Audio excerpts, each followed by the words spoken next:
you know. Mm-hmm. Are you going to want any of this hookah? Yeah, I'll hit it. Okay, cool. Let me get you a condom. Thank you. Yes, I haven't used one of those in like 9 years, so you might have to teach me how to put it on. Would you like a blue, green, yellow? What's your color? Blue, sure. Blue, all right. True blue. There you go, sir. Thank That's you. your condom. All right. All right, and I'm going to make sure that it's good, so I'm going to smoke it. Oh, and the thing about me that you're going to learn is that if you want the hookah, Yeah.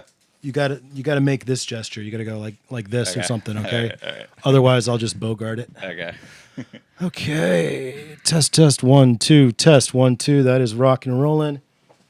That's rock and rolling. Now we can rock and roll. Wait, one more thing. And then I gotta make sure that I can see the feed. Because God forbid we stop, and I don't even know that we stopped. Come on.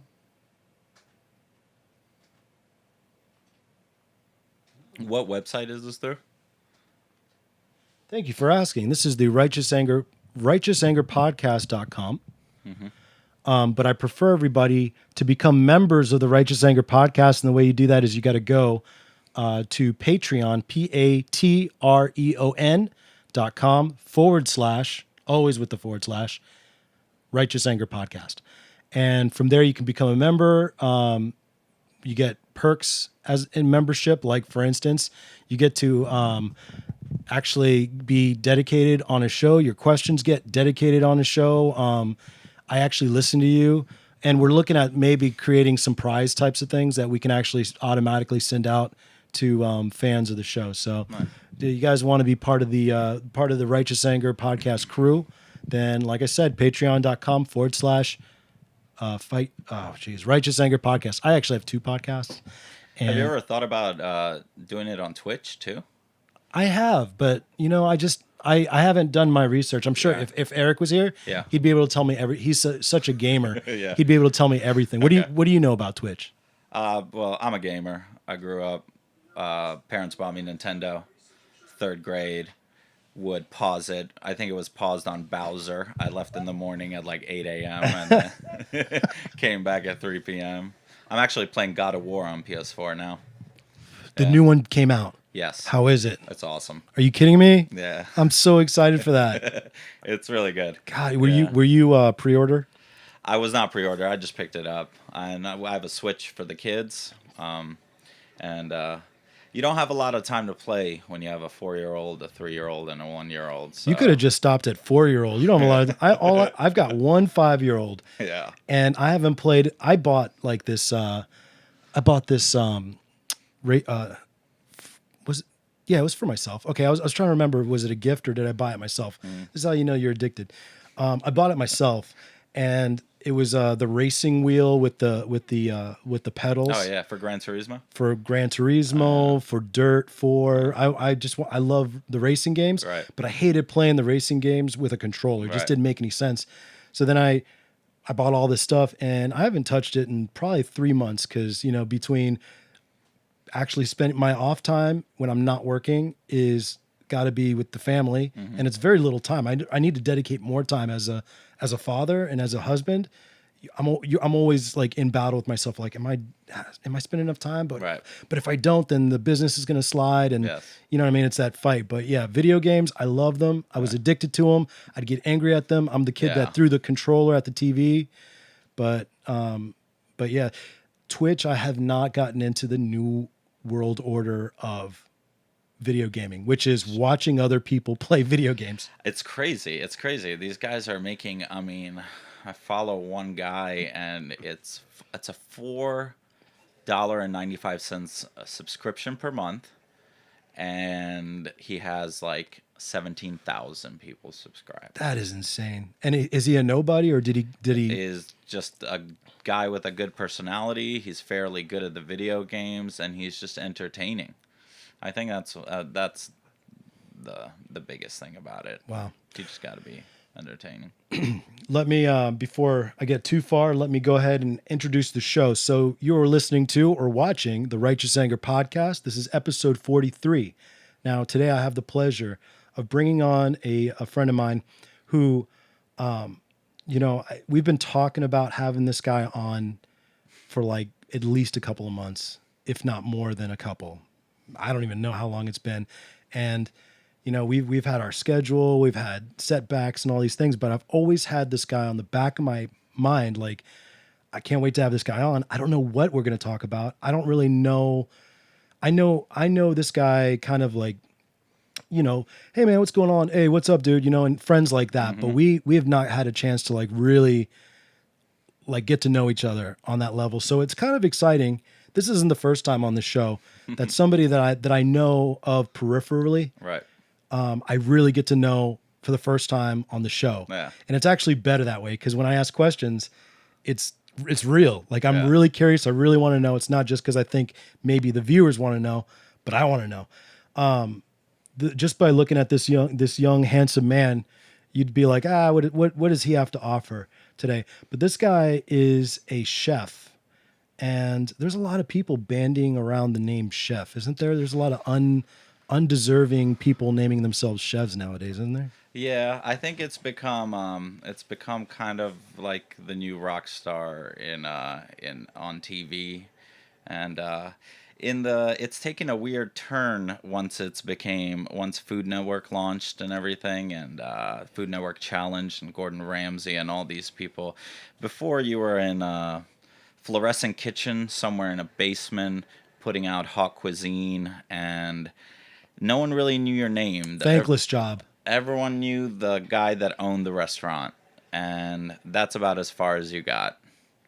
Yeah, but nowadays, I mean, when I went to culinary school, there was people who were lifelong into their careers and just decided to switch. And I was 20s, in my 20s in culinary school, so I'm 37 now. And there was 45, 49-year-olds in culinary school, and just Because it was the cool thing to do. that's right. And It was like a bandwagon thing. Absolutely. And it's the same thing. I've seen it in my own personal, I've seen it in mixed martial arts. I've seen it in the production world. Now everybody can afford a really nice camera, or they can afford an iPhone, and that has a nice camera on it. And now everybody is a filmmaker, you know. And you see it in photographers that you buy a nice camera. Now I'm a photographer. Really, you couldn't even explain contrast or even how to set up a what do you call it? Set up a God, see, when I have to say something, then I don't say it. But you guys know what I'm saying. Oh, composition, excuse me, setting up a composition. Right. They couldn't explain to you why you do certain things because you have to have knowledge of that. You have to go to the school or learn in some way, right? So this guy is the real deal chef. Put in his work. He is a fantastic chef at that. On top of that, this guy, he's grown up in places. He's lived a life that you guys wouldn't believe. Some of you guys won't believe this guy's story. Okay, he was once an atheist, and he has since become a Christian. And before that, were you Muslim? Well, for a while, I was raised Muslim by my grandfather because my dad wasn't around while my mom was in school, and so I have those like strong pulls towards Islam. But when we moved to America, my parents were pretty much atheists, so I didn't have any. I didn't have any exposure to churches or anything. And in my late 20s, I started getting this like emptiness, and I didn't know what it was. And so I Googled it. I did research, and it was I was craving spirituality. And I think at one point in our life we all do. And so I experimented. One of my bussers actually was Muslim, and we always talked about where I grew up. And so he took me to mosque with him, and I went like 5 or 6 times, but I didn't speak Arabic, and you can't really read the Quran unless you speak Arabic. You can, and I was kind of just like doing the moves with them, and I didn't feel it wasn't fulfilling me. It wasn't practical to me. It'd be like going to a Latin mass or something. Like it's just not something that touches my soul. I can't Can't understand it. I can't understand it. It's Right. like it's in a different language, and So you became atheist. yeah. This guy's story, you guys aren't going to believe it. We're going to dive right into it, but let me go ahead and introduce the man, the chef, the husband, the father, and the Christian, That's right. Rusland Mehic. Rusland Mehic. Mehic. Yeah. That always bothers me. You know, The itch. that whole that's like a Russian thing, isn't So it? it's derived from the Vich, like Bogdanovich, which is a Russian. And when the Iron Curtain fell, the country I was born in, Yugoslavia, was on the other side, and it was ran by a communist leader named Marshal Tito. And he tried to distance himself from Russia as much as possible. So we dropped the derivative VI and the H, and we just went with the C. So my last name turns into the American pronunciation Mehic. So we always make fun. One of my cousins actually, when he became a citizen, put an H on the end of his name. Just so people would pronounce it right? Right. He'd never hear. And his last name is Damajic. So, and that's pronounced the magic. So I thought he was good to go with that. Yeah, man. I wouldn't change that at all. Not at all. I'd be like, I'd start telling people, no, it's the magic. Yeah. It is. No, you got that right. Don't worry, baby. So, let's kind of start right from the beginning. Where were you born? I was born in Tuzla, Yugoslavia, in 1981, January 12th. It's a country that doesn't exist anymore. It was communist at the time. It dissolved in the war in 1992. I had a pretty fun upbringing. My father was a professional athlete in Yugoslavia. My mother was a captain in the military and also professor of neurology at the Naval Medical Academy. And but still, it was communism, so we lived in a 2-bedroom condo that you would call the projects, pretty much. So everyone lived in the same thing. It was fun from what I remember. The food was great. I had a huge family. My dad is one of 3. My mom is one of 8. So I have something like 60 first cousins. There was family all around. And that's a beautiful thing, isn't it? It is a beautiful thing.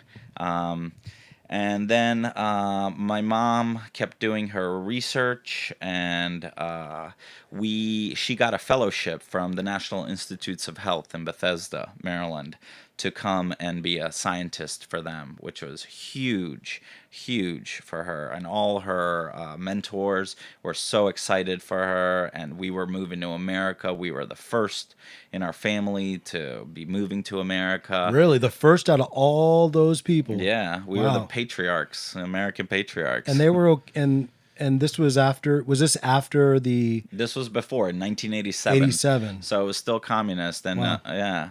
And I remember I was in first grade, and my mom knew that we were moving in a year, and I had just started. And I mean, this is a communist country. I mean, we would every month dress up in military uniforms with military hats and march to dear leader Tito. Really? Yeah. And it was, like inoculations, right? Yep, that's right. I remember inoculations. I have like the scars from it, like older people do, because we hadn't eradicated TB. See, that's how at the time. That's how I used to be able to tell foreign people. That's right, by the scars. On their shoulder. That's true. Yeah. So I remember like yesterday, like all these kids like waiting in line, and I remember the line went up the stairs, and I'm like halfway up the stairs, and it's just going down, and it's one old school like metal needle that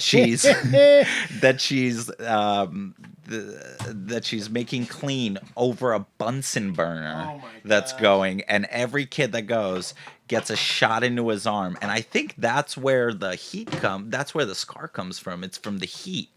from the Bunsen burner because I remember it hurting like heck That and is so just sick. yeah. Oh my gosh. I didn't know that. I didn't know. I thought it was like something to do with the medicine that was No, in it or no, it's something. it's a heat burn Oh from my it. gosh. Yeah, so that's how it was. I mean, it wasn't like disposable vaccines that they had. And it's not just Slavic people. I mean, like No, people it's from all over the world have the same. any second world country. It's the same thing. Wow. Yeah. You just taught me something, man. I never knew that. That's insane.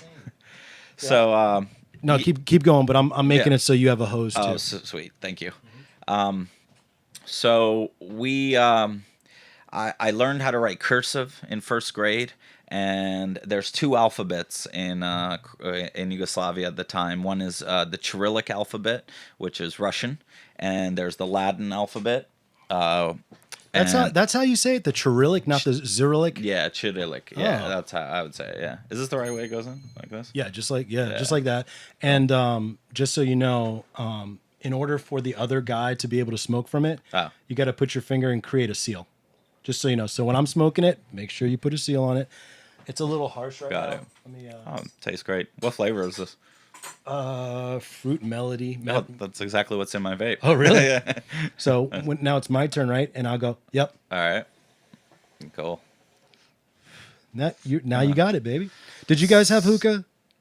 Yeah, we had hookah. Yugoslavia is the Balkans in general is a very strange yet awesome place where you have in like Old Town Sarajevo, you have a mosque that was built by the Turks when the Ottoman Empire Yes. took over. That's right. You have Split. There's an island where Nero from Rome Yes. built a palace. Yes. It's all the cultures there were very it's very different, and you have a whole bunch of people like Yugoslavia, for example, was united under a communist regime, but Bosnia was a state in it that was 99% Muslim. You had Croatia, which was 99% Roman Catholic. Then you have Serbia and Montenegro, which are 99% Eastern Orthodox. But you had all these people intermarrying in their faiths because communism kind of like broke down those barriers. So Because everyone was the same. everyone was the same. That's right. So my father is a Muslim. Well, not practicing, but he comes from a Muslim lineage. My great grandfather was an imam. There's stories of him where everyone pooled in the city together to send him to Mecca to get his studies done, and he came back like on a white horse, and That's insane. it's very fantastic, the Wow. stories that I would hear about it. And my mom's last name, no, my dad's last name carries like all that weight over there. So when I say I'm a Mehic, people that I have no idea who they are, they're like, oh, I remember your grandfather and your great grandfather. And then my mom's side, they're Catholic, and they fell in love. They actually met. My dad was a professional skier, and they met. And my mom was a medical student on a helicopter on the rescue squad, and that's how they met. God, your parents were superheroes. They were. They That's were like insane. huge personalities. And my grandfather, my immediate grandfather, was he was the district attorney for, or what do you call it, the chief justice of Yugoslavia. Jeez. So he was a cop for a long time, became a lawyer, and then became a chief justice. And then on my mom's side, my grandfather owned like half of Croatia, the Bacic family. And after NATO was formed and after World War II, they took away like all of his land. And so they were rock stars over there. And my mom was just doing so well. And but there was a lot of stuff going on in their marriage that I was blissfully unaware of. And Did you have brothers and sisters? I'm an only child of them. So Yeah. once again, and now you guys don't realize during the pre show before we even started the live Facebook feed, Roos and I have so much in common as far as like his background. Not the fantastical stuff with the parents and obviously being from where you're from, but did you know I'm also an only child? Really? Yeah, and the thing is, here in America, And, you've been here long enough. I'm Right. sure you've dealt with this, but here in America, they go, "Oh, an only child, you must have had everything." It's like, well, maybe, right? Like I can Right. see where they're coming from, but what they don't understand is my mom is 76 years old. Mm-hmm. My dad is almost 70. Okay, Mm-hmm. everything falls on me. That's for true. That's true. Everything. That's true. So it's cool. It's fun to be the only child. Yeah. When you're a kid and but when you become the adult and you have to start taking care of your parents, like my wife, she's got a sister. Maybe they can share when their parents become elderly, Right. but you are the man. And not only that, if there's any drama in your family, you can't look to your brother and sister and go, "Yeah, man, we really have it hard." It's all on you. So it's almost like this, not to cry. I'm not trying to cry, everybody, but there are setbacks to being an only child as well. I wish I had brothers and sisters growing up. Absolutely. I don't think it's fair to have a One child? one child. I don't think it's fair to have one cat. I don't think it's fair to have one dog, unless you have kids and stuff, and then stuff that's going to take care of them. You know, Right. you gotta have someone to lean on to go through life with. I think, and Isn't it good? Isn't it? I know I'm jumping here, it's all right. but let me go ahead and say what's up to Danny Polliard from Working Stiffs podcast. He's watching the show right now. What's up, Danny? I can't wait to be on your show, bro. Can't wait to have you on the show. And of course, Eileen Cardona. What's going on? So the question, and I'm jumping, is that part of why? Is that part of why? Not only have you become a Christian after all your life stuff that we'll talk about, but did it make you that much more thirsty and understanding the need for community? The fact that you had to deal with all this childhood stuff all by yourself. Absolutely. I think more for me, it's that my wife was the first person who I was willing to compromise for. She was the first person that showed me unfailing, real love. My parents were superstars, they were successful and stuff, but they put their idols into their work, into their books, into their sports and stuff. It came first, before me, before God, before family. It was an ego thing, I Right. think, for them. Right. And I grew up like that. And like you said, they came from a communist country. That's right. So it's like, okay, fine. If your God is not the actual God, then your God's got to be something else. That's true. You will find a God, whether it's money or whether it's knowledge, Fame, knowledge, right, something, achievement, which coming from the family that you came from, right. I can think about a host of issues. Like, for instance, never feeling like you're good enough in comparison to your family, your parents, and what kind of expectations. Even let's say they never even put those expectations on you. Dude, when I was coming up in the cooking game, when I was the sous chef at a 4-star restaurant, the chef would have a saying where he would go, "Your dad is a Olympic medalist. Your mom is professor of neurology. You're a cook." That guy's a dick. Definitely a dick. You talking to me? You talking to me? That's what you should have said. You talking to me? So obviously that was all in fun and love and jest and all that, but I mean, in seriousness though, how do you, if you don't, I don't know if you deal with this. I deal with this, okay? I never feel like, unless I am well situated in what God wants me to be, which is a follower, a worshiper, and a professor, right, of the faith, of the good news, and all that. If I slide into my human nature, my human nature tells me I'm not good enough, and it drives me to work so overwork, Right, that's to become a workaholic, to like fill that, But I think reading the Bible, I think praying, I think studying, I think community, being transparent. These are all things of discipline. And I think Beckham said it, but he said, which is a quote that I remember well, he said, "Either you suffer the pain of discipline or you suffer the pain of regret." Interesting. Yeah. Interesting. Yeah, I love that. Are you familiar with the Jocko Willink podcast or Jocko Willink? You know who that is? No. He's a Navy SEAL commander who, obviously did amazing things as a Navy SEAL. Became I mean, it's one thing to be a leader of, of soldiers, Right. of whatever, right? But to be a leader of Navy SEALs, Yeah. that's a whole other level, right? So this guy, he came out and he became, a lot of different things, but he wrote a book. What is it called? Discipline. Now I can't remember the name of the book, but the whole idea of it is discipline is freedom. It's true. Because if you're not being disciplined, then whatever your human nature wants you to do, you're a slave to that. Absolutely. So, like, for instance, one of my issues is I don't like to get up early in the morning. I'm not a morning person myself. I wish I was, because I see a lot of good for people that are that. Right. I'm not that. Yeah. I realized that this is what would happen if I disciplined myself to become a morning person. I would have 5 to 6 extra hours to do stuff in the day. It's true. The early bird catches the worm. That's right. I ain't that.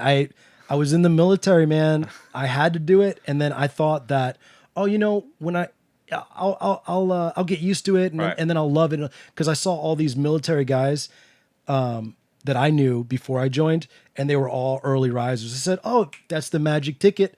All I got to do is go in the military, get used to it, and then I'll be that guy." Yep. And as soon as I got out of the military, I'm like, "Oh, thank God, I don't have to get up anymore."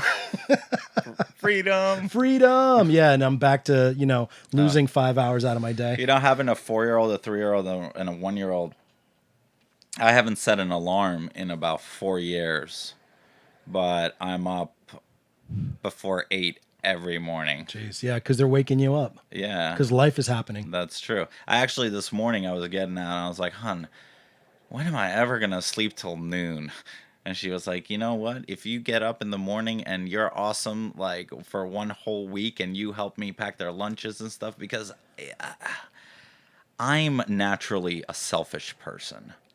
You know what I mean? I feel like I know exactly what you mean. For a long, long time, I've been letting my wife just do like all the mothering, without pulling weight in the house. I've been living independent and not in unity with my wife. So I'm trying to get up in the morning, get better, and life is just better. And then, you know what? She'd let me sleep till noon on Saturday. Right. Exactly. And there's no bad feelings, and your relationship is now stronger because of it. Right. Absolutely. But it's not easy to do. No. And all sin, and I'm not saying that's a sin. I'm also not saying it's a good thing, but it's pride.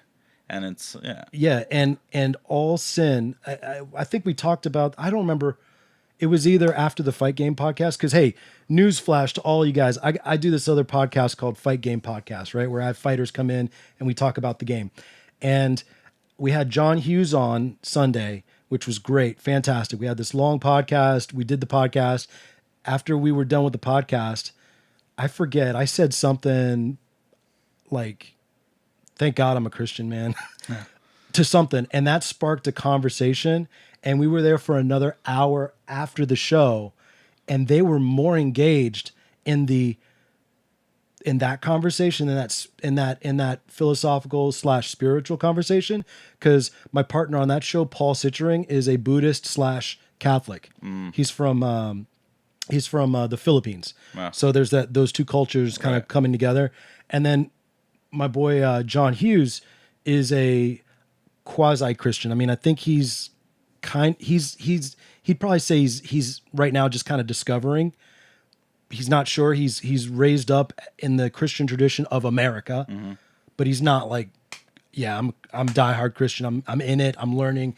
I'm in there, right? Right. But both of these gentlemen were so engaged in this conversation, and I mean, it was a debate going back and forth, and I'm like, man, I gotta go, man. We've been here for an hour, way over the show. I've got like life and stuff to Right. happen. And they were like, can we do a rap episode, a Righteous Anger podcast episode Nice. with you? So these guys from Fight Game want to do a rap episode on the topic of what is the right way. And That's how do we awesome. know what the right way is? That's awesome. Why? Because everybody is trying to figure out what is the right way. Absolutely. If you're dishonest, you're going to say, "Oh, I don't care." And that's the Right. problem I have with atheists. Yeah. Here's the thing. It's not our job to bring people to Christ. In Matthew, it says to go make disciples of everyone on earth. Right? What that means, and what for years I misunderstood it as, was work on one of my friends who's atheist until he becomes a Christian. And I think that got me down on myself because he wasn't becoming a Christian. Wasn't becoming one. I wasn't doing it. But what someone metaphorically told me, which was amazing, was, who's your favorite child? And I have a boy, girl, and it's obviously the girl who I don't discipline at all, and she's the baby, right? So her name is Quinn. Daddy's girl. Yeah. So I was like, Quinn, like immediately, maybe too fast. But I said Quinn, and he goes, okay, imagine Quinn has a disease, and there's only one doctor in the world that can cure her, and he's in this busy Starbucks that you're in front of. What do? I was like, okay, I go inside, and I start asking, are you the doctor? And he goes, okay, the first person says no. Do you spend years trying to make him the doctor? Or do you just move on to the next person? Wow. Until you find that doctor. Wow. And what the Bible says is that if you pray for it and you spread the gospel, which literally means good news, people of peace will listen. People who aren't at peace with themselves and with life and other people, they're reluctant to hear the joy in that message. And that's the only thing that we need to do, is just communicate it. That's it. That there's salvation. There's unending love. And that's it. Now, are you familiar with the passage that says, I think it was Paul that said, be prepared to defend your faith, to give an apologia, give an apology or a defense of your faith. Right. So with that, you're just talking about, you got friends and you're trying to show them the love of Christ and also the example, be a light, right? Right. On a hill, Yeah. be salt to the earth. What does salt do? Salt preserves life or preserves whatever, right? Salt is tasty. It tastes good. People sprinkle it on their actually, food. salt has no taste. As a chef, this is... Oh, really? So salt has no taste, okay? Okay. The only thing that salt does is make food taste more like the food until you overseason. And then you can just taste salt. That's even okay. I love that. That's even better. So there's like a point. So it calls exactly like you don't want to be too salty. Right. But you know where I thought you were going to go with that, the Starbucks thing, Yeah. which also works. Right. I thought you were going to say that Jesus is the doctor. God's the doctor. Right. You're not the doctor. If your daughter is sick and this doctor is the only one who can fix it. Yeah. Why are you trying to fix it? Why don't you go to the doctor and ask the doctor to beg the doctor? So to fix here's your the friend? urgency. We're all sick. You don't believe in Christ, you're going to hell. We all have that disease.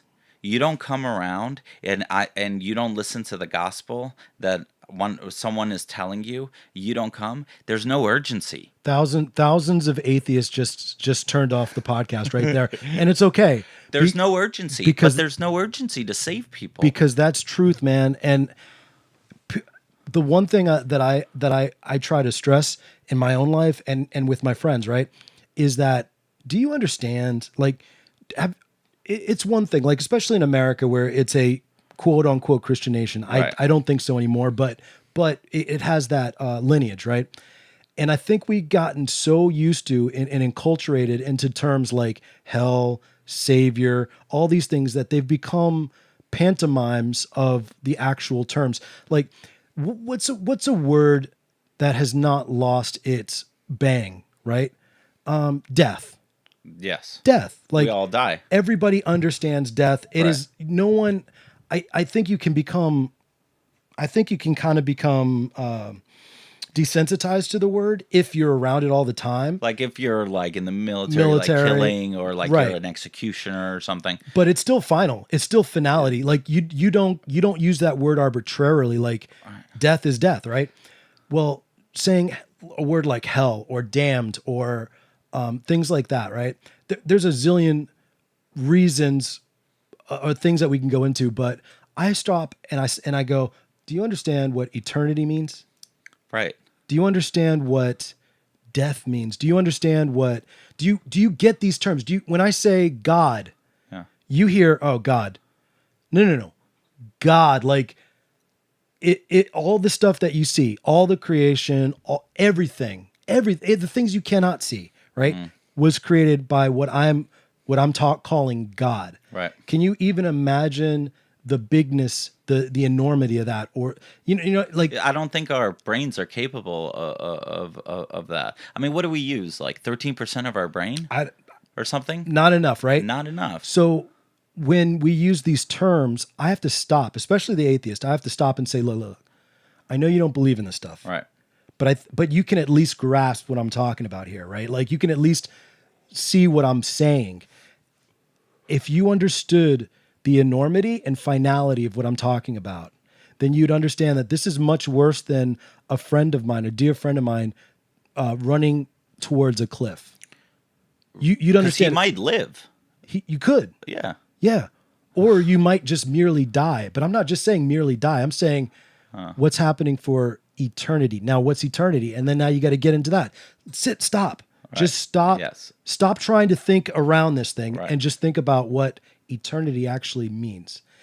You won't be able to grasp it completely, but there's a difference between apprehension and comprehension. You may not comprehend, meaning understand completely the idea of eternity, but you can at least apprehend the idea. You may, I heard a guy once say, this is really good. You may not be able to comprehend the ocean because it's too big, but you can apprehend that there is an ocean. You can at least understand that much. And it's enough for you to make a decision in your life, you know? So first of all, you were atheist because of... So I was a straight A student. My parents really focused on themselves, but I had discipline. No one held me accountable. I just wanted to be a good kid. And for a long time I was. We didn't have dinner together and stuff. And I always craved that. I saw it on like Nick at Night. And like, you know, like, yes. I didn't understand what that was because I had it back in Yugoslavia with my family. Because you had big family, but now hundreds of people. Just my nuclear family, man. And my mom was working 10-hour days, and my dad was trying to launch his gymnastics gym off the ground. And so I was just being a good kid. I was smart. I was gifted, talented. I was in AP classes. Now, when I was growing up, I was quote unquote not a good kid because it was hard for me. My two problems were I have what they call ADHD. Yeah. I couldn't pay attention in school, and I had no desire to for most of it. And I was very talkative, class clown type of thing, right? You were not this. I was not. I was insecure. I was insecure because I was the foreign kid. You know, my name is Rusland Mehic. At homeroom, the teacher would literally say, oh, I'm going to have trouble with this one. I'll be like, I'm here. You know, it's like, it was always awkward for me, you know, it was always awkward. And you said you were a chubby kid too. Yeah, I was chubby, you know, but in my psychological tests, my number one is includer. So I always wanted to like include everyone and please and include the teacher, and the teachers always liked me. I always had straight A's. My dad launched his gym. I was a sophomore in high school, and my dad launched his gym the year before. I remember driving around putting flyers in mailboxes and stuff, and it was taking off the ground. And then a lady started working for him, and he had an affair with her. And the way that I found out was I was sophomore year. I didn't really drink. I had never done drugs up until then. And my mom called me and she said, "You need to come home right now." And she was crying. And I was like, "No way. There's a girl I like here, Mom. Come on. I'll be home. I'm safe. I'm No, fine." no. Now you were saying before Yeah. that you were hot stuff by this time. Right. I had, going into ninth grade, I had lost weight. I had put on some muscle. You I learned shot up like a foot. You were tall, and you learned the language My and everything. accent went away. Right. I'm an A+ extrovert personality. I knew how to talk to people. I was friends with everyone. I was a prep. I was preppy. And then my mom called me, and what had happened was my mom received a letter from the courthouse with my dad's DNA, proving that he was the father of 2 little girls from his secretary. This came about because she was married as well. And I used to play with my stepsister, she is now Michelle. We used to play all the time together, and I never thought anything was going on. And oh my gosh, so you played with her? You thought she was some other kid for years? Wow. Yeah, I thought it was my stepmom's kid, and I knew the dad and stuff. I saw Kathy and Sarah being born and stuff. Like she was part of the family, and so this was a huge blow to your mom then. Huge. Yeah, Wow.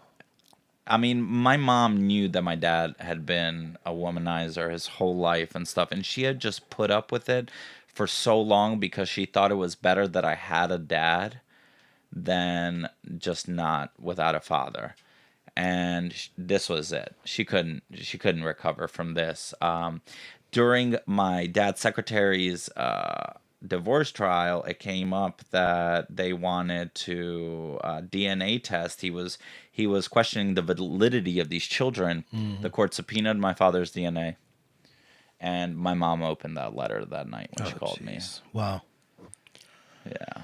So yeah. And your mom's reaction was anger, sadness, all of it. The whole thing. I came home and she gave it to me. I read it. And I had to reread it like 3 times. And in my head, I was like, this isn't true. And my dad has been a womanizer and an alcoholic my whole life growing up with him. So I knew what I was getting into. I knew he would deny it. I mean, he told me one time when I was 10 years old, we were coming back from the beach, that if a woman catches you cheating, you deny it your entire life. He told you this as a 10-year-old? As a 10-year-old. Jeez. What kind of man does that? What kind of man models that kind of behavior for his child? That's interesting. And that's interesting. That's a good question. My dad gave me my first cigarette. My dad gave me my first drink. It was peach schnapps. I threw up like... He thought that would be good for you. Like he thought like, hey, be a man. This will taste good you here. Know? Yeah, Marlboro Red. I'd like to say, and a lot of people listening right now will probably say, oh, well, that's because he's from like, Yugoslavia, right. And it's the Slavic like macho man thing. Yeah. But it's like, well, in America, there's somebody named, Billy that had the same thing happen. You know what I mean? Like this is a human condition problem, not a you're from here, so this is your culture. That's right. I think it's the lack of discipline. Right. And I'm sure my dad was dealing with some stuff, but he just didn't have faith, or he didn't have a good community around him because he surrounded himself with people who weren't at his level, and he could always look down and say, hey, I'm going to fix them. I'm going to fix them. I'm going to fix them because I'm all right.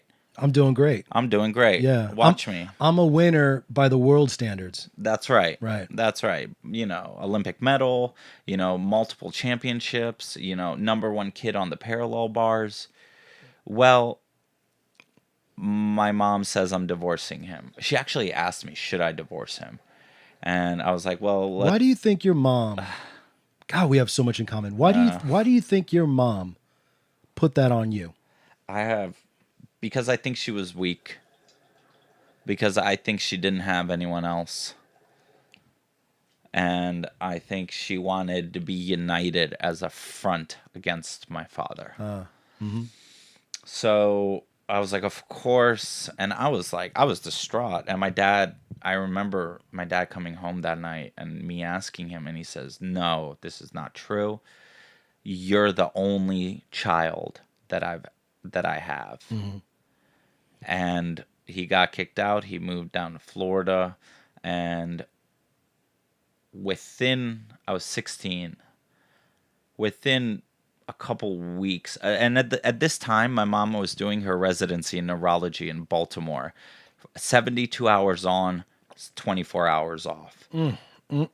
My dad drove me to high school, or I took the bus and stuff. So now I went to school and I'm looking for medicine, you know? So I talked to the drug dealer, who's my friend, but I've never bought anything from him because I'm friendly and he lives in my neighborhood. And I'm like, I tell him what's going on. He's like, oh, come play basketball with us. So I started hanging out with the, not so good kids. Within a year, I'm smoking pot every day. I'm drinking. I've 0.0 GPA in high school from a 4.0. Jeez. I'm just my mom. They have a teacher parent conference. All my teachers are like, "What's going on?" And my mom said they had a divorce and stuff, and blah blah blah. So they put it on her. You have to drive him to school. My mom would drop me off at school, take off for work. I go straight home. We lived within walking distance. I grab all my homies and we go home and we get high and we just gravity bongs. We'd shoot the shit. I had a car. What time frame is this? This is 16, 17. And then my mom is like, something's wrong. Like, and this, by this time I'm in and out of jail. I'm doing all these terrible things. And then my dad moves to Middletown, Virginia, Frederick County, out by Stevens City and Winchester. And I go, you know what? I am. Mom, I call Dad, and I'm like, Dad, can I come live with you? I need a fresh start, just till I graduate high school. So I call Dad. I'm like, you know what? I love you. I embrace these kids, like brother and sister. I go out there, and one night, within like 2 months, my dad gets drunk. I have a girl over, and he comes up to my room. And he says, when you're done with her, I'm next. Oh, nasty. The girl leaves. I get into a fist fight with my father. Jeez. I get in a Greyhound. I drive back here. I ask, was your dad joking? I don't know. Jeez Louise. I don't know. Golly. So you get in a Greyhound? I come back home. My mom gives me an option. And now I'm 17 years old. When my kid's 17 and he's messed up and he's on drugs and stuff, he gets no options. Dad takes the wheel at that point because he's unable to do it. My mom says, do you want to come to Michigan with me or do you want to have the condo? I choose the condo. Of course, yeah, right. In Bethesda, Maryland. Jeez. And now I graduated college. I graduated from Hood College. It took me 5 years. I have a BA in English and a minor in early American literature. I hate what I'm doing. I'm cooking at Cheesecake Factory, serving tables, and I'm just lost. I've slept with 100 girls. I've never been faithful. I don't have any real friends, but my house is the party house. No kidding. Jeez. And my mom visits, and that's when I clean. Literally, that condo had AIDS. Like, thankfully, I never got burnt or anything like that, but that condo was a hellhole. I mean, I destroyed that place. And my mom just keeps giving me money, enabling, and because she's feeling like, I just need to get here, just take care of yourself, right? Because I've got this, my own thing that I'm doing. Yeah, and she's killing it in Michigan. I mean, she's making $250,000 a year, and then just out of guilt, she's just giving me whatever I want.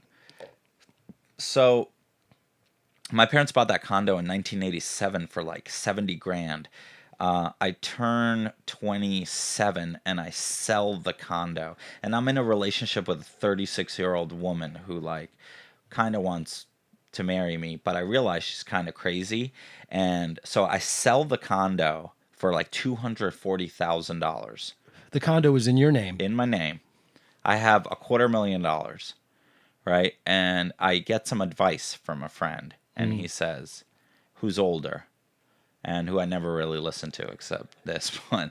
He says, buy a house, put all the money into a house. And so I buy a $750,000 house. My mom co-signs. I put down like 200 grand on it in Kensington, Maryland. And now I have a 3,800 square foot McMansion. And I have no idea what I'm doing. I am a junior editor at Blue House Publishing. I'm working part-time at the Cheesecake Factory, and I'm lost. That's insanity. I'm lost. Right? I break up with my girlfriend at the time. I mean, my friend dies. My friend dies after breaking up with his girlfriend. He puts his headphones in and starts walking the wrong way on the train tracks. And he gets run over by the train. That day, I tell her, and she's rightfully pissed. I'm cheating on her. We've been together for like a year. She's a career woman. She was the general manager at the Cheesecake Factory I was working at. Oh, I didn't know you were crapping where you ate. Yeah. Or eating where you poop. And I was sleeping with other girls there and stuff. And I just, And that wasn't. I get so drunk out with these cooks that they won't let us into the strip club because I'm so drunk. You're too drunk for the strip club. Yeah. Oh, jeez. I go home and she's on my couch. The cougar. Yeah. Okay. They leave and I wake up in jail. What? Yeah. She leaves. My friends leave me with her. And then you're in jail. Yeah. From the piece, it was assault on her. Oh, jeez. Okay? Okay. From the police report and what's come back to me and her being honest later on was that I told her I'm going to bed. She jumped on my back, bit my neck. I started falling back. She hit her ribs on the granite counter. I went upstairs and went to sleep. She called the cops and told her that I had punched her and abused her. Jeez. I go to court. I come to, and the magistrate's like, what are you doing here? I'm like, what am I doing here? What did I do? And they're like, you know what you did. You beat up your fucking girlfriend. I was like, okay, I would never hit a woman. I was raised by a single mom. Wouldn't happen. And so I call Katie. That was her name. And I'm like, did I hit you? And she plays it. And I'm like, you know what? I'm just going to be sober. You know, I'm so sorry. I can't believe I did that. She doesn't press charges. The state picks up the charges because of the phone call. And the state takes you. The state takes me, and I plead down to like disorderly conduct, and I do community service, and then I try to break up with Katie 3 months later. She's still with you. I try to break up with Katie 3 months later, and she attacks me, and I'm sober. And the neighbor calls the cops. I'm literally holding her down. The cops walk in. It's the same cops from that night. Oh my God! How can that be? And I hear one of the cops, and she goes, he's hitting me again, and the cops are like, you know, we watched for a minute and we saw that you were the aggressor. She gets taken out in handcuffs. I have 7 bite marks. I just kind of let her go to town on me. I thought I deserved it. And that was the last time I saw her. We talked a couple times after that. She said she got on medicine. She had a borderline personality disorder. Oh. and I'm drunk. I start drinking again. I don't know what's happening to me. I get into a fight with my dad, and I want to go beat his ass. I want to go beat my dad's ass. He lives in. He lives. At this time I'm in Kensington, Maryland, and he lives in Winchester. Okay. It's 5 a.m. I steal gas. I'm blacked out drunk. I run from the cops. I stop on the side of the road. Motorcycle cop behind me. I bits and pieces again. Motorcycle cop behind me. I let him get off the bike. I gas. I was in a Jeep. And I gas it, and it spits rocks at him. I had to pay the helicopter fee, $2,500. I had attempted malicious wounding of a police officer, which is a class 1 felony, and felony fleeing, not to mention a whole bunch of other misdemeanors. I come to again in jail. And I look at my list, and when they hog-tied me, and it's like 6:30 in the morning. They hog-tied me. I remember like snips and bits. I'm running from the cops, and like these Virginia drivers are like trying to cut me off. They hog-tie me. They drag me. My whole knees are scabbed and bloody. $50,000 my mom pays for the lawyer. He gets my felonies dropped. I get sentenced to a year in jail. I served 2.5 months in Fairfax County. And I get out. My mom leaves back to Michigan. I'm all alone again. So I start doing my normal stuff. I start drinking, and I meet this girl at Cheesecake Factory on training. And I'm so cocky. This is my wife to be. This is like 11 years ago. And I'm so cocky that I say, "Hey, do you have a boyfriend?" And she's like, "No." And I was like, "I don't have a girlfriend. We should either. Isn't that weird? We should just go out." And we go out. And it worked. And I make an ass of myself. And she won't answer my calls. But I can't stop thinking about her. I can't stop thinking about her. So I call her nonstop, like weirdly. And she finally picks up and she goes, "You know what? I don't really want to go hang out with you. I don't want to date you or anything. But if you want to hang out with me, I go to this church. And I'm there all Sunday." So I go. I hang out with her there. I like it. We kind of start talking again, and I start clearing my mind. What's my next step? So it's either business school or culinary school. And she's seen me cook and stuff, and and she's like, "Go to culinary school. That's what you're supposed to be." So I go to culinary school. I graduate top of my class. And all my chefs are like, "You need to go work at this. Don't you're too old. You're not like 18 years old to like start like somewhere and like work your way up. You got to work harder than anyone else." Within a year, I'm the sous chef at Restaurant Eve. 4 years. I'm dating Kelly. She's living with me.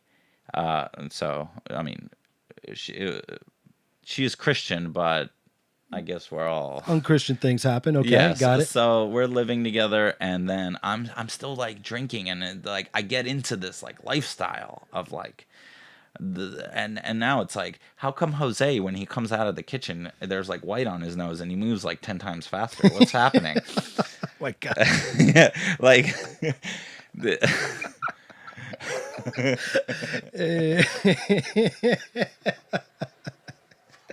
Oh my gosh. I like Jose much better this way. He's very productive. Jose is very, very good at what he does And after. I just and then my wife asks me, what's our next step? I said, "I want to marry you." She goes, "Not like this.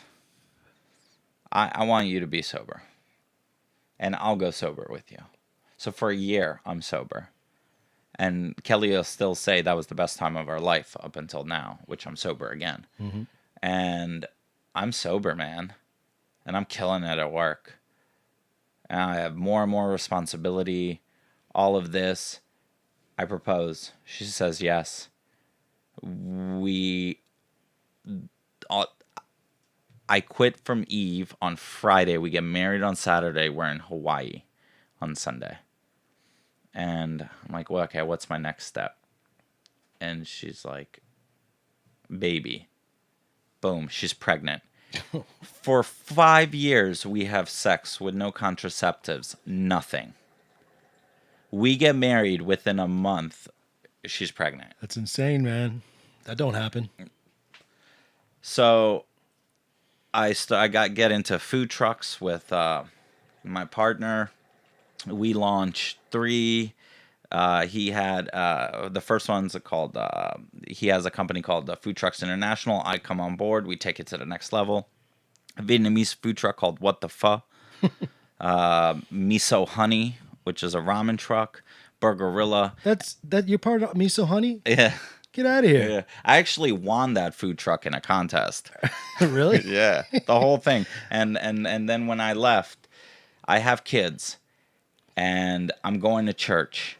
Well, the church thing, here we go. I start going to her church, and from week to week, I'm like, man, this guy is like really like it's practical. Like I can use this in like real life. And for me, first, it became a moral reset. I would say, like I would sin all week, and then on Sunday I'd be like, okay, reset. You know, I feel good. I feel clean. I feel spiritual. Do over.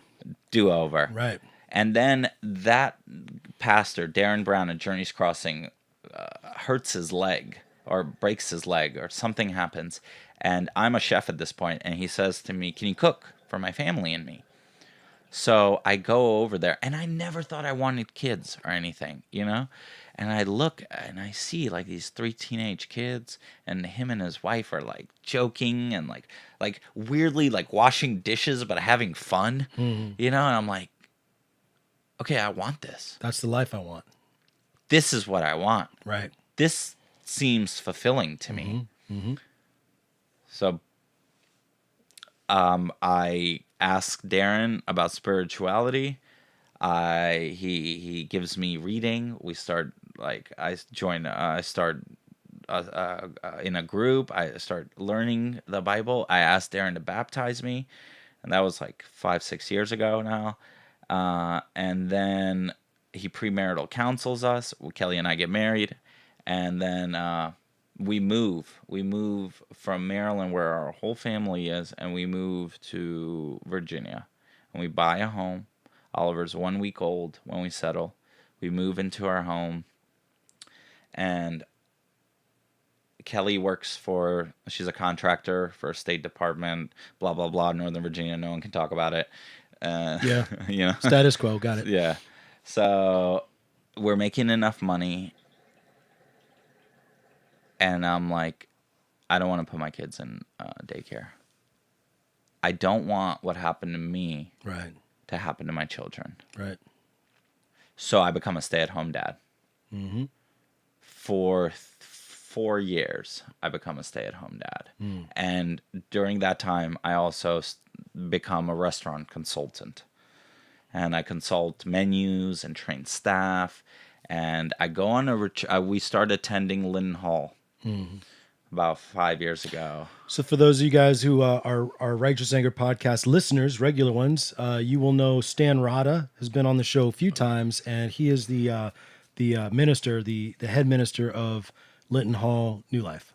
So that's the first New Life that you went to, was that one. That's right. That's a good one to start at. It was the first church I started. It was the only second church I've ever been to. It was the first church we tried at in Northern Virginia, and we tried it because I got one of those like flyers that said "This beard don't church itself." And I was like, "This is funny. It seems chill. Yeah. Let's go try it out." Yeah. So that was my favorite one. Yeah. Out of they had different versions. Right. It's church don't beers. Yeah, it's good. It's a good one. So we go, and I'm like, man, Stan's got it, man. Stan is a powerful pastor, man.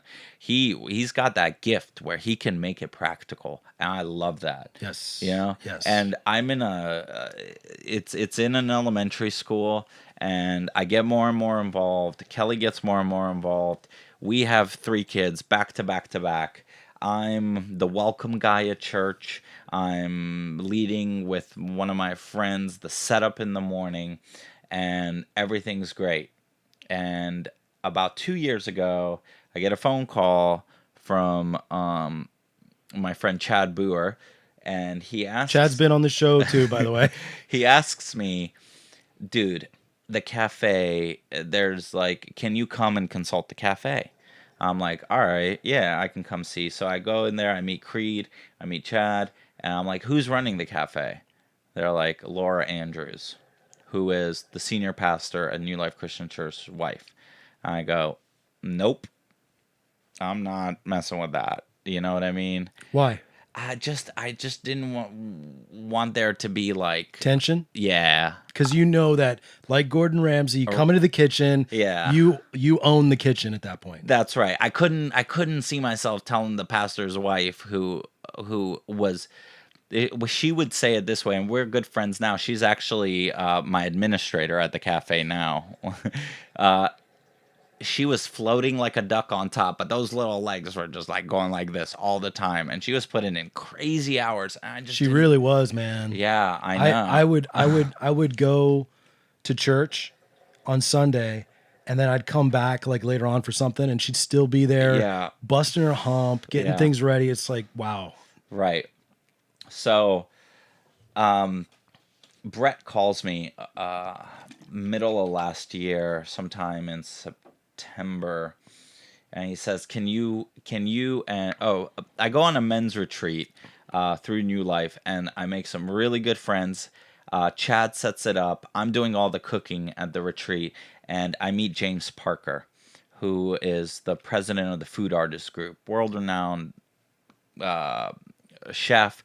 He's done like he's met like the last 3 presidents. He's got like all these articles. He has like a Parker shrine in his house. I mean, like, and this guy starts like mentoring me, right?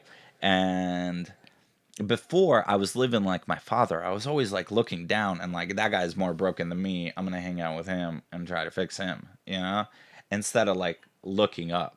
Like I never had like a real father to mentor me and stuff, and like the chefs in my life were like mentors and father figures to me, and that's where I like really manned up. So Parker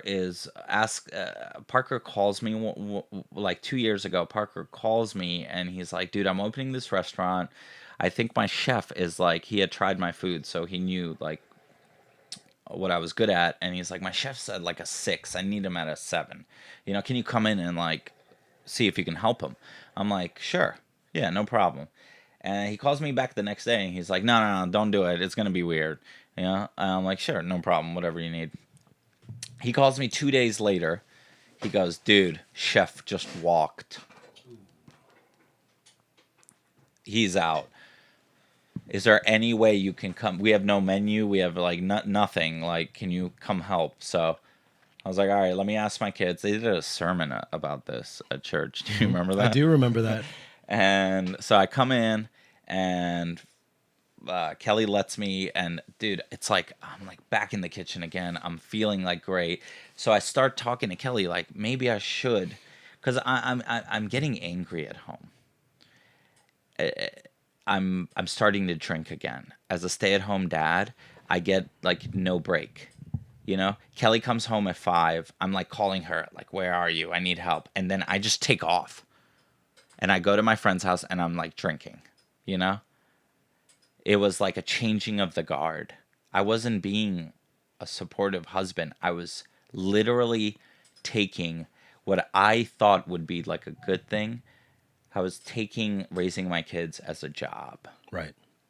And I needed an outlet. I needed to be who I was meant to be. I needed to use my God-given gifts to reach people and stuff. So we're praying for it. I'm off and on with the alcohol. Kelly's unhappy. I'm unhappy. Our marriage is struggling. And I started like really drinking. Like behind her back and lying and I'm like praying, but I'm still like acting like a good Christian and all of that. I'm just checking off what needs to be done, Right. while I'm just doing me in the meantime. Right. And so Brett Andrews calls me and he's like, there's something wrong with the cafe. They had Laura had stepped out of the cafe, someone else had stepped in, and Brett felt like it wasn't at the creed left. There was a shakeup at the church. He felt like someone else needs to take the cafe. So he calls James Parker and I in, and we're like, let's see what we can do. And like, I would just, Brett's like praying for one of us to like take it, you know. And I'm like, okay, I feel that. And I'm like, let me ask Kelly, maybe I can do it. You know, my kids can be here in the church, in the preschool, in the daycare. I'm 20 feet away. You know, this is the community. This is like, God would like had this path for me, man. It's all set up. Yeah. So he puts me in this path, and then I take the job October 1st. I put my menu up, and I'm like excited. I'm not drinking and like all of this. And I put the menu up, and people love the food. But dude, I'm coming from like 4 stars, like this, where like everything's high end. I have no idea about financials. You know what I mean? And everyone loves the food, but the cafe is not even breaking even, you know? Because the ingredients and stuff? Yeah, because of my labor, like the time it takes to make something. Like, unless I'm there, it's really, really suffering. You know what I mean? So I started drinking again. Oh, wow. Because it became stressful. Yeah, self-medication. Right. I started drinking.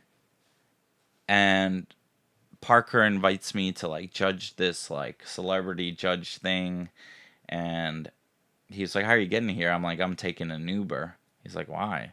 I was like, "'Cause I want to drink." And he like plugs back into my life, man. And he's like, he lets me drink that night. I get saucy, but I think I'm like cool and in control. And next day he's like, "What's going on?" And I tell him. And he's like, "You know what? I'm going to help you with the cafe." I was like, "Thank you." He's like, "But like my wife says that James might be the first person who doesn't believe or take any of my shit." Because I'm freaking intense, dude. I'm intense, especially in the kitchen. Yeah. But she's like, for some reason, when he says no, you're like, all right, you know? Your ego's not there with him. That's right. And why? Because you look up to him. Yeah, I respect him like a mentor. Right. I know he's better than me. Maybe he's not a better cook. He'd say I'm a better cook, but dude, the level-headedness and he comes. You should have him on. Dude, he had a freaking wild ride. Oh, yeah? Oh, yeah. Okay. I mean, you hear that? I'll let him tell that story. You hear that, James Parker? You're going to be on the show soon, my friend. So I quit drinking again. And it's been like 57 days now. But I don't stop. Like, for some reason, I'm still lying to Kelly. Well, I'm just not lying, but I'm not being completely open with her about everything. Right. And dude, she just calls me out one night. She's like, "Listen, I'm unhappy. Can you come home for lunch? I'd like to meet with you." And this is like a month and a half ago. And she says to me, "Where were you this night?" I was like, "I was at work." She's like, "All right, I'm going to ask you again. Where were you this night?" It's like, "I was at work." "What?" Yeah. And then I start coming up with all this, and she's like, "Okay, well, I'll be honest, since one of us has to be. We family share, honey. It updates on maps where you are." I'm like, crap. I'm like, "You're spying on me?" How dare you? What kind of shit? half of me is like, oh, you idiot. The other half is defensive. Right, of course. And she's like, listen, let's maybe do it. Like, you need to get yourself together. You need to go to counseling. I don't know. Like, I don't think you're being honest with anyone. You can't be honest with yourself. I can't do this right now. It's not that I don't love you. It's not that I want to be, I'm asking for a divorce, but you need to fix, because this is it. And half of me is like, dude, my mom has a house in Alexandria for retirement. Awesome, $800,000 townhouse. I could just take my PS4, go down there and drink and like do whatever I wanted. And then like something inside me, well, it's the Holy Spirit, I would think, is like, and I asked Kelly, I'm like, listen, I'm gonna be honest. I'm gonna quit drinking forever because I can't do it anymore. It's like one step back, 30, one step forward, 80 steps back. And she's like, I don't believe you. I'm like, I'll sleep on the couch. I'll give you your space. Let me help you. Let's see what it's like. Then that you're saying this because you don't want to separate. I don't want to separate, and I'm scared. Because if that happens, you already have the plan of backsliding. In my head, I'm like, dude, I could just move to Vegas, and like the top restaurants in the world are in Vegas right now. I have like so many connections. I could just, and I don't want to do that. Something's like, don't do that, don't do that, don't do that, don't do that. It's gonna end bad. You're not gonna see your kids. Your kids are gonna grow up without you. You're gonna be just like your father. And I'm like, so I kept the family share on. I told James Parker, I told him that I was being dishonest. I told him all these things. I even confided in the pastor, and Kelly told me last night we had Brendan Loveless and his wife over for dinner, and I poured him a glass of wine, I poured Kelly a glass of wine, I poured blah, blah, blah. And Brendan, I also told him that I quit drinking, and I poured myself a Pellegrino in a wine glass, because, I don't want to be too much of a weirdo. But that's still that, like, fit-in mode with me, Right. So, and Brennan even says, oh, dude, I can just have Pellegrino with you. Like, if you're transparent with people, you can build meaningful relationships. Yeah. In the past, Brendan Loveless would have came over, and it would have been awesome for like a couple hours until I had like my 12th beer, and then I would have said something inappropriate, and it would have been awkward. From then on, the relationship would have been weird. There would have been no building. Hey, relationship. Speaking of Brendan Loveless, what's up, Brendan Loveless? He just came on board. Natalie Dawn, thank you for watching. Christine Crosby. What's up, Phil Fox? What's up, Paul Cittering? And so in the back of your mind, because this is a question I'm just gonna say this. It's a little weird, but you know what? Being transparent. What's weird? That like these people, like there's that like defense mechanism going up that like these people are like watching, the people who I care about and care what they think about me. But dude, the truth will set you free. You feel more free now. I do. Because you're being truthful. Absolutely. With the people that you care about, that you don't want them to look down on you. Yeah. But you're saying I'm going to take the risk of them looking down on me. Right. To be honest with them. Absolutely. That's better. Absolutely. I think it's how you build. Because before, I was hiding, man. I was living like a freaking different life. You know what I mean? Yeah. Like independent of my wife, independent of the people who cared about me. And that's hard to do, man. You can't do it alone. So right now, this is interesting. Again, like I was telling you guys, I just have to let Roos go, and like tell the story, because he's never been on the show. I've never heard the story. I just have to let you go, man, and let you just kind of put it all out there because it's Yeah. important to get the full story. People don't understand. People don't understand what the all the different reasons people find God, find Jesus specifically, right? Find God now is like a, you know, kind of that can be that's been hijacked by these kind of, what do you call them? Not Unitarians, pluralists, I guess. I don't know. People that are like spiritual, man. I'm spiritual. You found God, man. You Right. found the truth inside of you. But the reality is that if you were to try to find the truth inside of you, you would be doing the things that that would turn you into your Father. It's true. I'm not building relationships anymore to party on for someone to party on Friday and not talk to all week. I'm building relationships now with when Oliver's 16 and he goes to like the first time he gets in trouble with the law, I can call James or I can call Brennan or I can call these people who the relationship will get better and better. Is that a given, man? Is that Oliver's going to have trouble with the law? Probably. He's the first. He looks the most like me too. Oh, okay. Dude. So like it's like the other ones look a lot more like You're Kelly. you're getting ready for that. Okay. Yeah. How he's 11? He's 4. Oh, 4. Okay. Yeah. So But what I'm saying is that I want friends like in my life who have seen me go through it and then also in like 16 years, dude, are still like there. And can be influences in my children's lives. because you can't do it alone. You can't.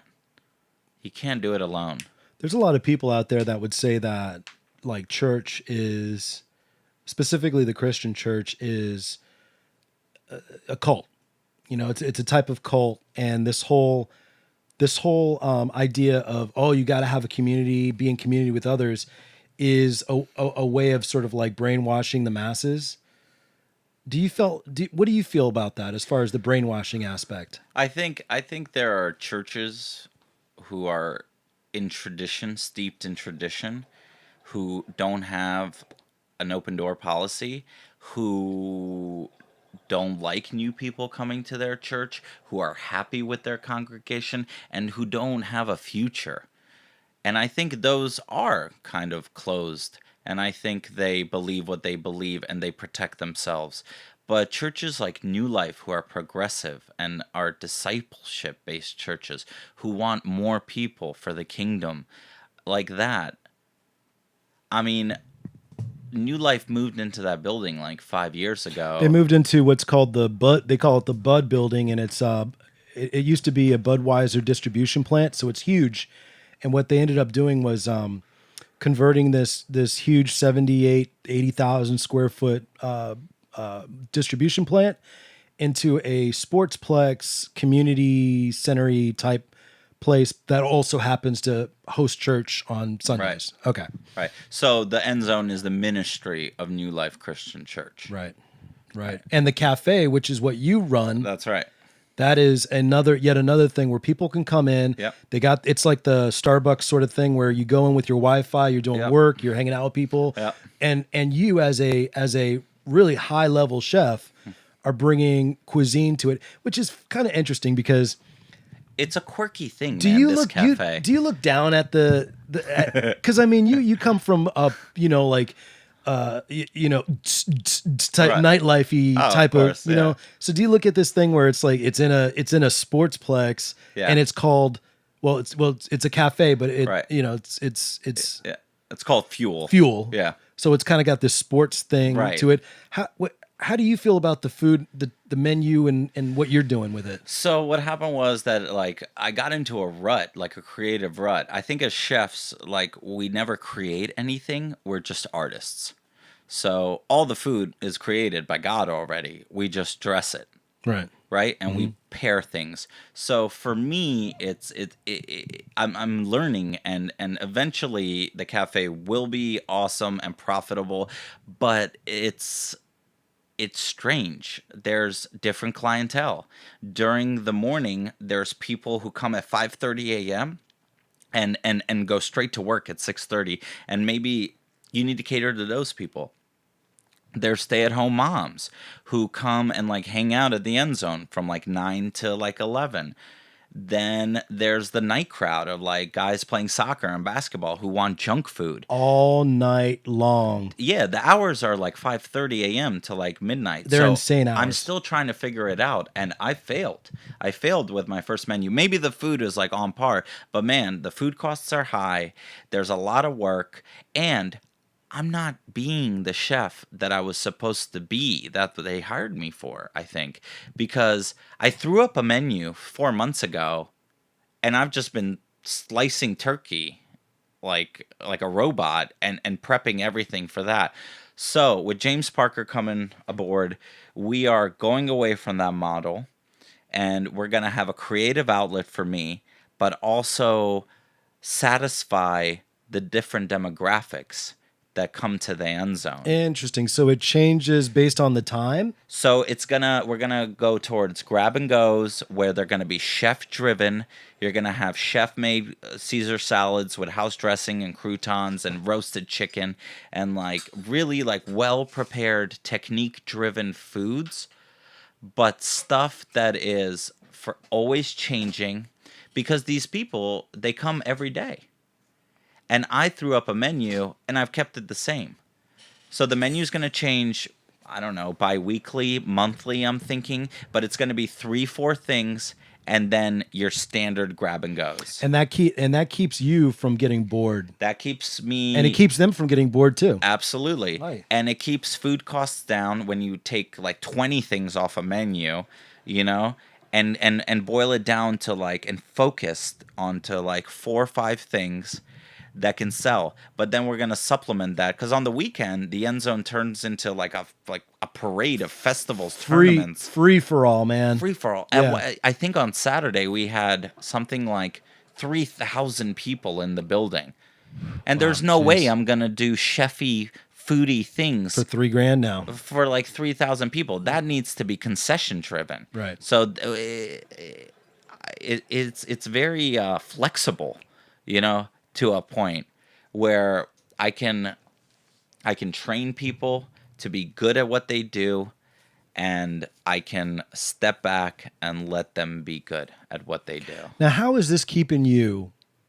Now that James is in the picture, Yeah. and he's being a support and a mentor, how is that keeping you from? How's that helping you from keeping you from like backsliding, getting super stressed out, turning this into a bad thing? Because I'm transparent. Because you're transparent. I'm transparent. Because you tell him how you're feeling. Dude, he texts me like, yo, we talked about, I got angry like last week about something, and like we both, it's very relatable to him, you know, because we both come from the same background, you know, the cooking world. And so he texts me, he checks up on me. And I was very like not receptive and defensive of like people who cared about me, you know, because like, why are you in my business? Right. You know, he texts me things like that are like, dude, how you doing? Did you get angry today? You know, I'm like, yo, that's awesome. And like for a while I had to force myself to answer. But now that you've opened yourself up, dude, the truth will set you free. You feel free. Is anger something that you deal with? Oh, of course. And what does anger do to you?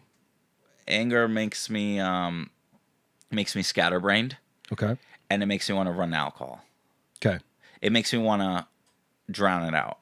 Have you ever do you believe that you deal with anxiety, depression, that type of thing? You know, I went to a therapist, but I'm actually gonna go. I asked my therapist for a psychiatrist, and I'm gonna go speak to a psychiatrist. Okay, good. Yeah, good. Yeah, because a lot of the root of a lot of these things, I think, stem from depression. Yeah, and a type of PTSD. Right. You know, and to say that you have not dealt with PTSD would be a lie. You know what I mean? Like, obviously, you dealt with PTSD. Right. You know, it's not guns, you know, blazing at you or whatever, like our troops deal with. Right. But it's just as bad, and it can fester into something. Again, this is the transparent part that Roos is talking about. Being in a community, and not just a big community. Like, you're in a big community, right? You know, your church is a big church. Yes. but it's not the big part. It's not that part. It's the James Parker, your Yeah. wife, Right. and then I'm sure that you talked about Brendan Lovelace, Yeah. and it's a very small Chad Boer. Right. It's a very small group, a That's cadre, Right. I of got to give support. it up to Travis Huff too. And Travis Huff, right? That guy is like teaching me how to like work out and be in shape and stuff. And I've talked to him about my drinking habit, and he's seen it firsthand. And he's really he told me, dude, I care about you. And I was like, what? Was that weird when it came Yeah, out? of course. Of course. But now we have like an awesome relationship because I'm transparent. You know what I mean? And like, I've made an ass of myself, and they let me, and they still loved me. And that's what I think this whole thing is. I mean, what's the number one word in the Bible? It's love. Love. The most common term. Yeah. Atheists, my friends who are atheists, always ask me, if God is so good, how come bad things happen? Right. I tell them it's because God gave us our own conscience, Free will. so we could, because He wanted to be loved. Mm-hmm. He gave us free will so He could be honestly loved. God could have just said, you know what? You're all going to bow down to me every day at this time, and you're all going to love me. He could have created robots. That's right. And how much love, I know, and this is funny because we're finding out now, it's really creepy how we're starting to get now love bots in Japan. And I think there's a guy in America. I saw a recent video of a guy, and I mean, they're manufacturing love bots now. Good luck with you. That's no better than, I don't know. I'm trying not to be too graphic, but that's no better than any like love, what do you call it, sex toy or whatever. Yeah. That's not going to give you what you need. That hole that you're trying to fill, that ain't going to cut it. Right. Same thing with God. God, a personal God, is going to create personal creatures with personalities. Right. Robots don't have personalities. Therefore, He did not create robots. Problem is, just like any good thing, like airplanes, for instance. Airplane is it's a technology, right? It's this thing that has a capacity for good. Mm-hmm. You can travel all over the world in a heck of a lot less time than boat, right? Right. But you could also be in a plane crash. Absolutely. There's good, and then there's bad consequences to all things. Yeah. Human beings included, right?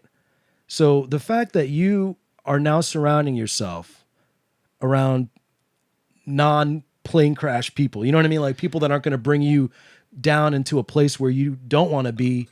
Right. You surround yourself. You are who you hang out with. Yeah, I forget. I think it was Zig Ziglar that said, you are the product of the 5 people you hang out the most with.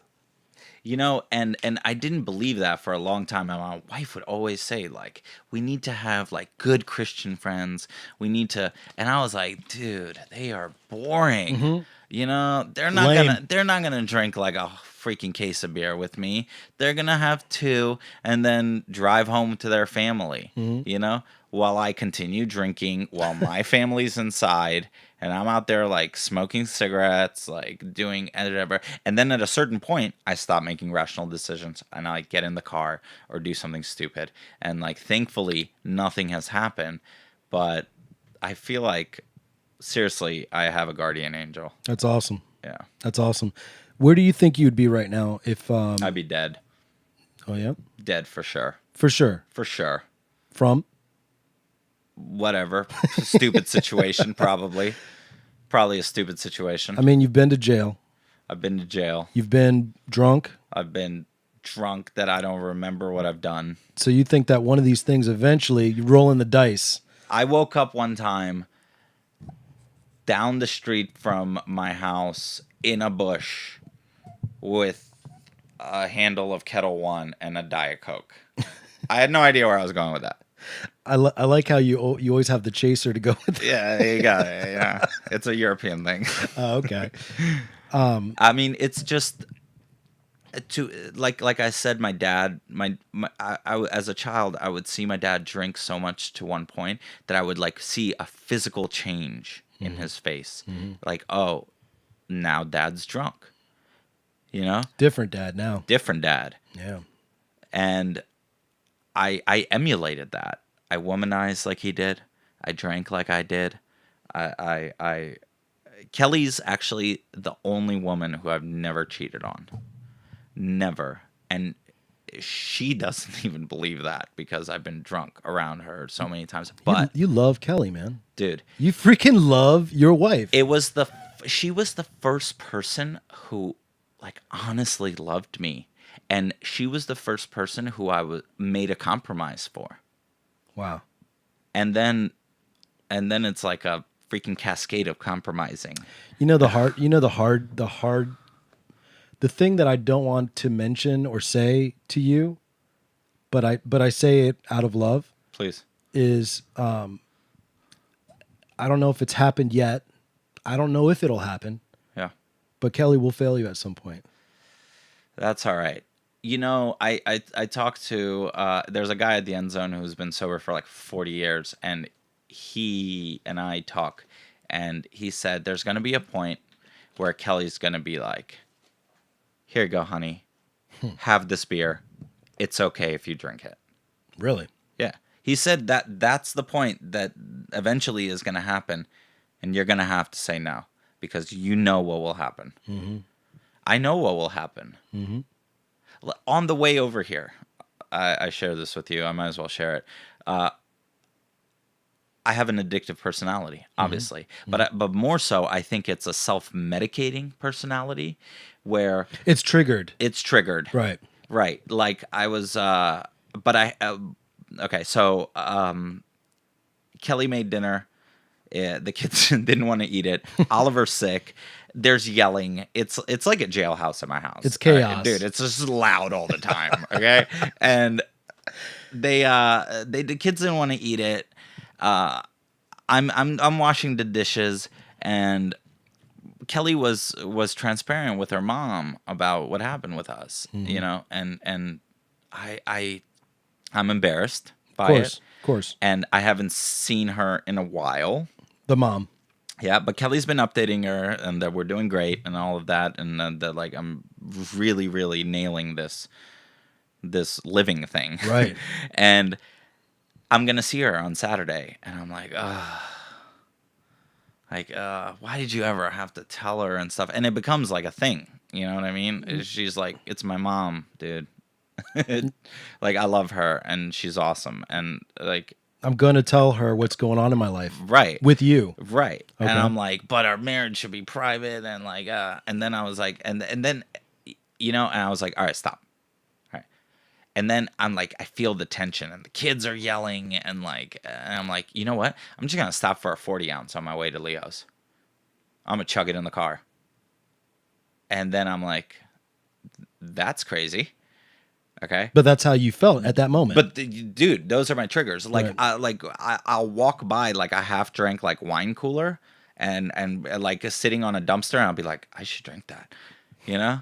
But like it's okay to have those thoughts. It's not okay to act. Act on the thoughts. You're gonna, as a fallen person, you're gonna have those thoughts. And Of course. Hey, you know what? Yeah.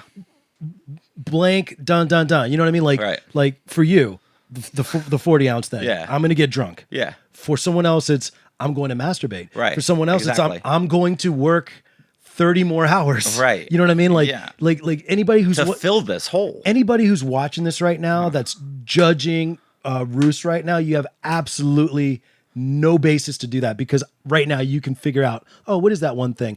And what's crazy to me, when I realized from a preacher that told me that his marriage almost collapsed, divorce, because of the church, because he was spending Right. all his time developing the church. Yeah, you put and your idols in that, man. church became his idol.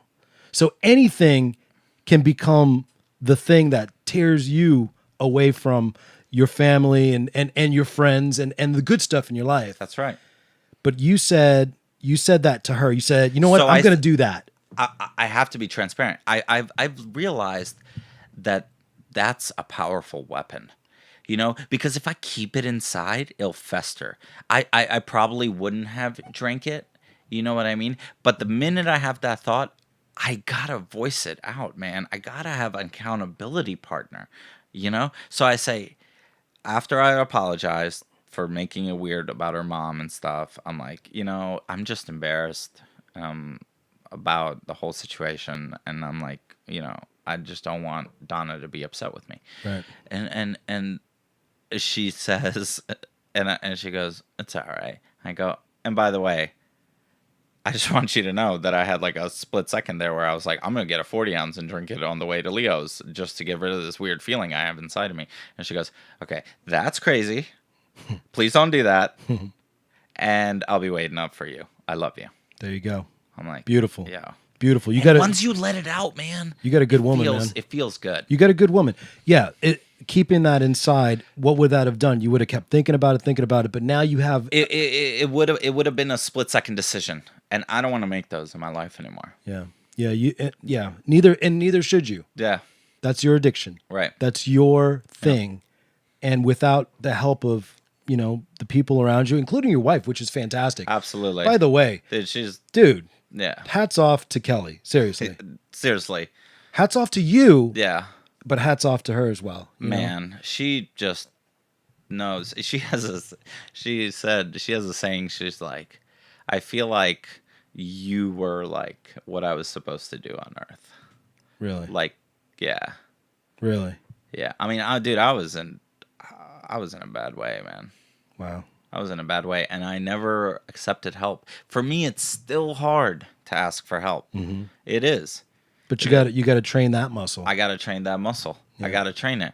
You know what I mean? And Kelly's starting to be the first person that I'm asking for help, but I'm also reaching out to my friends. Like for a long time, like Parker would only text me, like, how's it going? And I'll just answer like, good. But only recently have I started going and been like, dude, this, and this, and I need help. And like, what kind of experience do you have in that?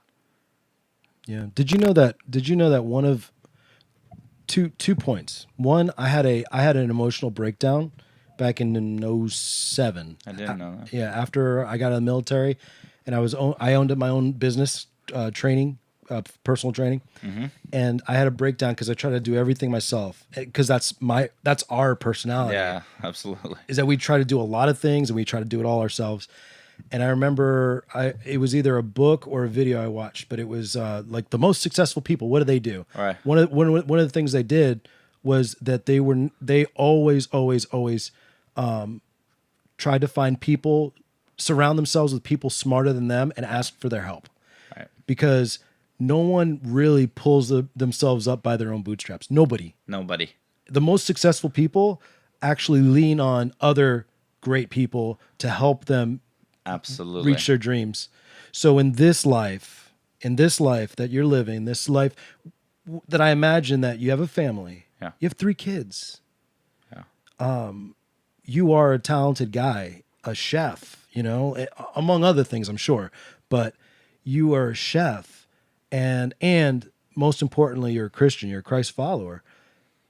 I think I have an idea. I won't be unfair. I will ask you the question, but I think I might be right in saying that all those things you want to continue and grow so that you're the best chef that you can be, you're the best husband you can be, you're the best father with great memories with your kids that you can be. I mean, does that sound about right for you? Absolutely. I think in this season of my life, I'm going to put God first. I'm going to put God first. I'm going to be obedient to that voice that I hear.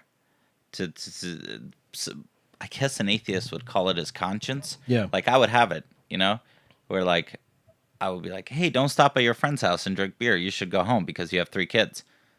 That voice. And I'm going to be obedient. I'm going to study the Bible. I'm going to be the best husband I can, and I'm going to be the best father I can. And then after that, I'm going to be the best friend I can. And then mentor others. And disciple others. Help other people that are going down the roads that you've already gone down. That's right. Because like I said, that looking down thing, I was not in any like moral stance to be trying to fix people. Right.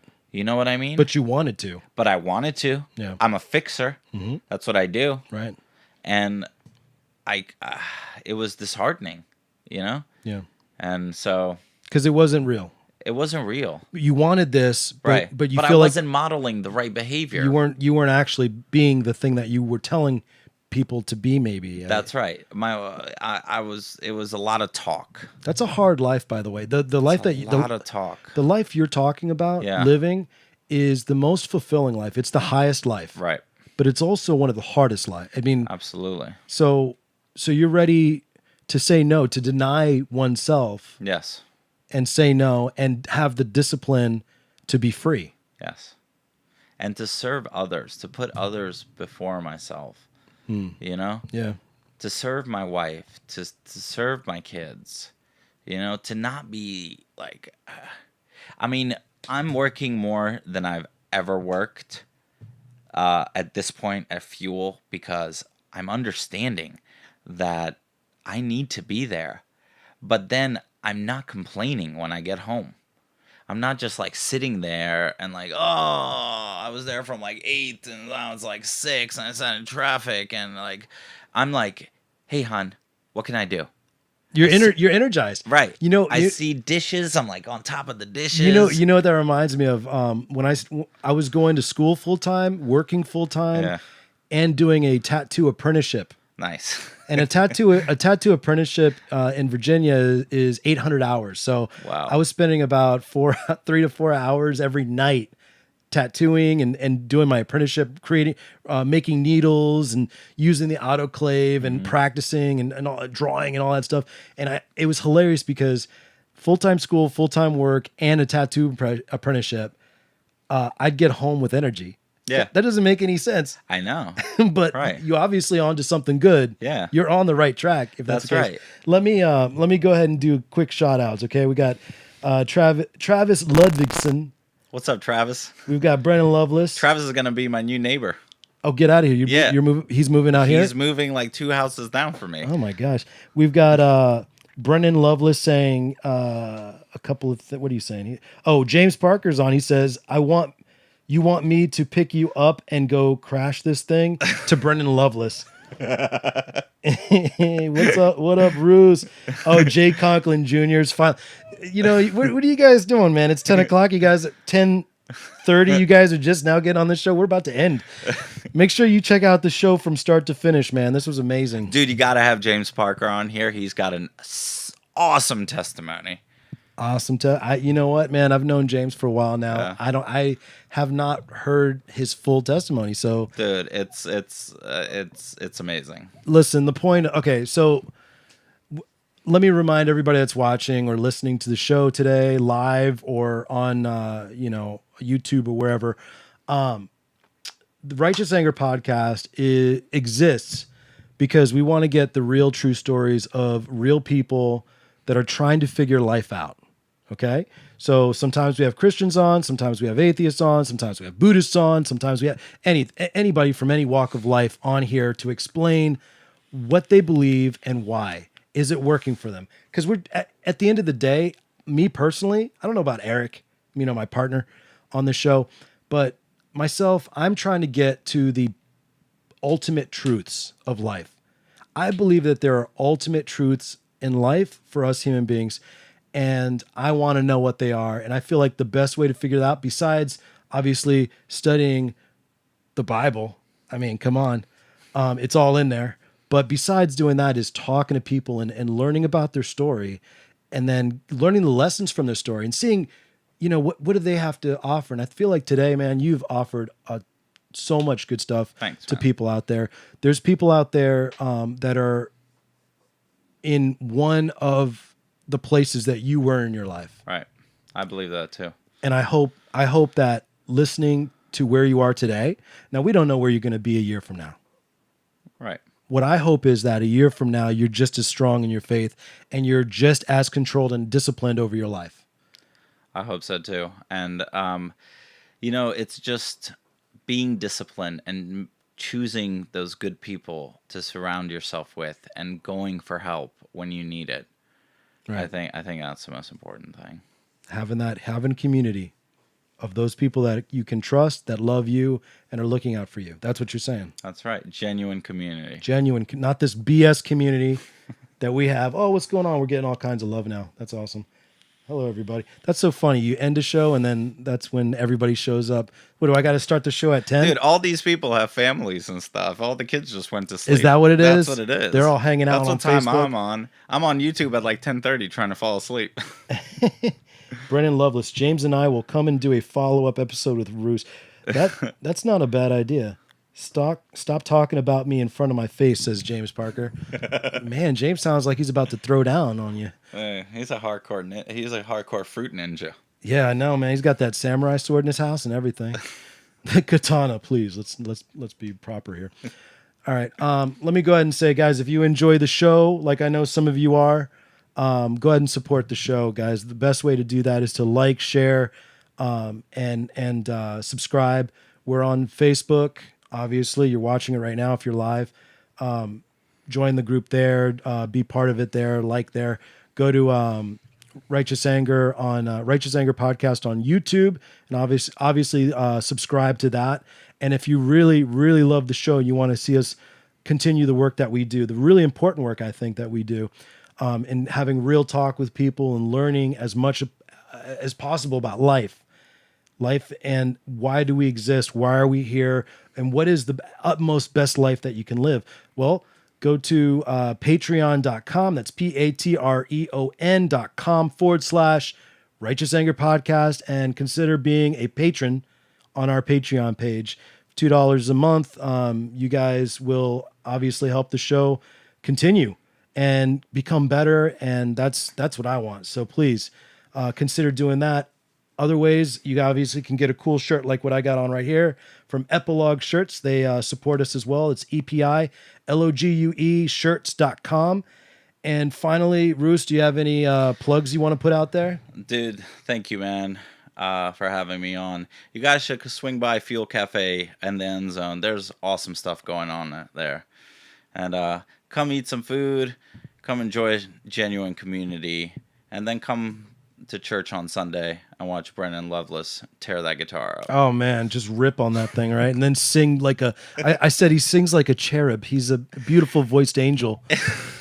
I think that weirded him out a little bit, but whatever. I'm married, man. I've been married over 10 years now. I don't care. He does. Dude, I'm not a put your hands up. I was telling him this the other day. I'm not like a put your hands up like during worship, man, but like sometimes, dude, he hits us notes. I'm like, you got to put your hand just goes up. Thank you for your music, Brennan. Yeah. All right, y'all. Thank you guys for watching the Righteous Anger Podcast. Check us out. And of course, Roos, thank you. You will be on the show again, my friend. Thank you. Thank you, everyone. It was a pleasure. All right. Peace out, everybody. All right.